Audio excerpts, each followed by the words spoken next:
बिस्मिल्लाहिर्रहमानिर्रहीम। अस्सलाम वालेकुम नाजरीन ग्रामी वीडियो में बात करेंगे कि चाइना ने भारत को वो झटका दिया है जिसको वो सारी उम्र बर्दाश्त नहीं कर सकता। आपको ये बताते चलें कि चाइना उन ममालिक में भारी इन्वेस्टमेंट कर रहा है जो या तो अमेरिका के दुश्मन है, या उन ममालिक में कर रहा है जो चाइना के दोस्त हैं, या फिर उनके लिए कर रहा है जो अमेरिका से काफी नफरत रखते हैं। यही वजह है कि चीनी सदर ने 25 सालों में $400 बिलियन ईरान में इन्वेस्ट करने का ऐलान कर दिया है और बड़े बड़े कॉरिडोर खोलने के लिए ईरान के तरफ जा रहे हैं। नाजरीन ग्रामी, ईरान वाहिद मुल्क है जो खुलम खुला अमेरिका से दुश्मनी मोल ले चुका है। इसी तरह चाइना ने रशिया के अंदर $200 बिलियन का इन्वेस्टमेंट का ऐलान किया है, जिससे भारत को मौत पड़ चुकी है। वो इस वजह से कि अगर चाइना और रशिया आपस में क्लोज होते हैं और उधर अमेरिका और भारत अपना फॉरवर्ड ब्लॉक बनाता है, तो यकीनन रशिया और चाइना एक नया फॉरवर्ड ब्लॉक बनाकर इन तमाम तर ममालिक जहां जहां चाइना इन्वेस्ट कर रहा है वहां सेंटर ऑफ हब बनाना चाहता है और पूरी दुनिया को ये बताना चाहता है कि दुनिया में एक ही पावर होगी, वो चाइना की होगी। नाजरीन ग्रामी, चीनी सदर जी जिनपिंग ने रशिया के अंदर $200 बिलियन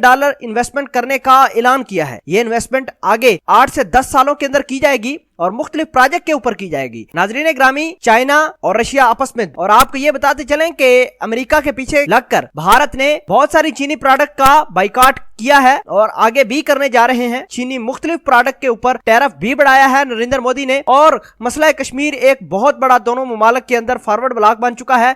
वो इस वजह से कि चाइना पाकिस्तान को कश्मीर के इश्यू पर मुकम्मल फेवर दे रहा है। भारत इस वजह से भी बहुत परेशान है। भारत अगर अमेरिका को कह के कोई करारदाद जनरल असेंबली में लाता भी है तो चाइना वीटो कर देगा। यही वजह है कि चाइना ने भारत को बहुत ज्यादा धचका दिया है और रशिया में $200 बिलियन इन्वेस्ट करने का ऐलान कर दिया है। अगर भारत और रशिया का आपस में ट्रेड देखे तो ये $8 बिलियन है, जो बहुत ही कम है चाइना के मुकाबले में। अब रशिया चाइना को अपना बेहतरीन पार्टनर मानता है क्योंकि $200 बिलियन चाइना इन्वेस्ट करने जा रहा है, और भारत को मौत ये पड़ी हुई है कि अगर रशिया ने उनका हाथ जो थामा हुआ है वो छोड़ दिया तो भारत को पूरी दुनिया से जूते पड़ेंगे। चाइना रशिया को कह के भारत को किसी किस्म का कोई डिफेंस का निजाम भी सेल नहीं करने देगा और जितने भी इनके प्रोजेक्ट हैं वो भी पेंडिंग में चले जाएंगे। इस तरह चाइना ने भारत के सामने एक बहुत बड़ी मुश्किल खड़ी कर दी है, और ये मुश्किल ऐसी मुश्किल है जिसको ओवरकम करने के लिए भारत को बड़ी ज्यादा इन्वेस्टमेंट लाने की जरूरत है, जो कि भारत ला नहीं सकता। नाजरीन ग्रामी, बहुत सारे एक्सपर्ट ये भी कह रहे हैं कि पाकिस्तान ने ये चाइना से कहा था कि आप रशिया के साथ अपने बायलैटरल जो ट्रेड है उसको मजीद बढ़ाएं और भारत का जितना भी उधर काम है वो खत्म कर दें, और ऐसा हो भी रहा है। चाइना